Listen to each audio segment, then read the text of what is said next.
in a lot of people's eyes, the Dallas Cowboys were disappointing this season.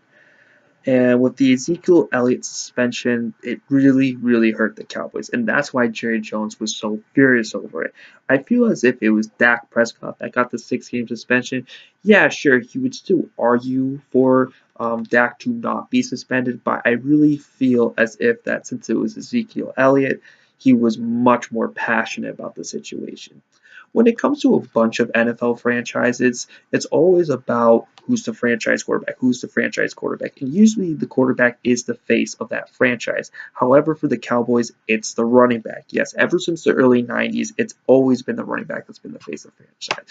Emmitt Smith, for instance, he was probably the best offensive player for the Dallas Cowboys when they won 3 Super Bowls out of those 4 years in the 1990s and all that. Because when it comes to it all, they're a true running team. And when Ezekiel Elliott runs well, Dak Prescott does well. And when Colin Cowherd says that the reason why the Dallas Cowboys do well is when Dak Prescott at least has average rushing technique, he at least has an average rushing game. Well, to be honest with Ezekiel Elliott, having that elite presence right there, you can either use him as a diversion here and there, similar to how the Falcons use Julio Jones on his offense. Now, when it comes to the Cowboys, obviously their offense is definitely very talented, but when it comes to the receivers and all that, Cole Beasley isn't that amazing of a receiver and all that. And also when it comes to Des Bryant feels as if that he's just not focused right there and all that. I mean, he doesn't really run too many complex routes and all that. It seems as if his physical game has definitely gone downhill. And when it comes to Des Bryant, he probably needs to learn how to run more than just 2 routes to go out there. Now, when it comes to Des Bryant, yeah, I've had my criticisms of him, or at least questioned his criticism.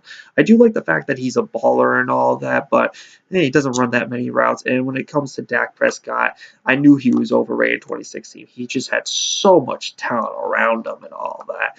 And when it comes to this and all that, it's just the Cowboys just have an offense where it's really reliant on Zeke, and then once they lost Zeke, their offense became very, very predictable, like a lot of Dallas Cowboys players would say.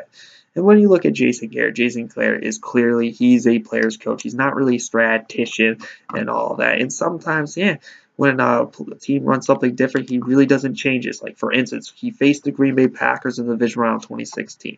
And when it came to the Green Bay Packers, Aaron Rodgers likes to run a lot of no huddle, and the Dallas Cowboys likes to do a lot of substitution. Well, you can't really do substitution when he does no huddle. Jason Garrett tried that, and well, he failed. And that's Jason Garrett for you in a nutshell. And Jason Garrett, he isn't awful, but he ain't great either.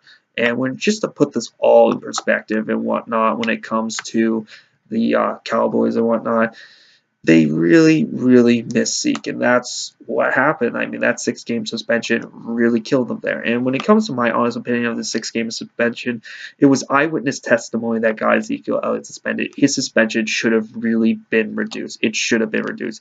Yes, I know he has a bad past history. But the fact is, eyewitness testimony is really, really faulty. The reason why it wasn't reduced is because there's a lot of rise of feminism in this in America right now, and the fact that he's kind of since he kind of has a bad record, even though this case is just eyewitness testimony and this eyewitness says that, oh, he did this to me, obviously it seems like someone jumping on a player. Not ruling out that Zeke did it, I'm just saying that there's not really evidence there to support Ezekiel, or really substantial evidence to support why Ezekiel should have been suspended. But overall, when it comes to the Dallas Cowboys and whatnot, they have to look themselves in the mirror and realize they're just not as good as what they think they are.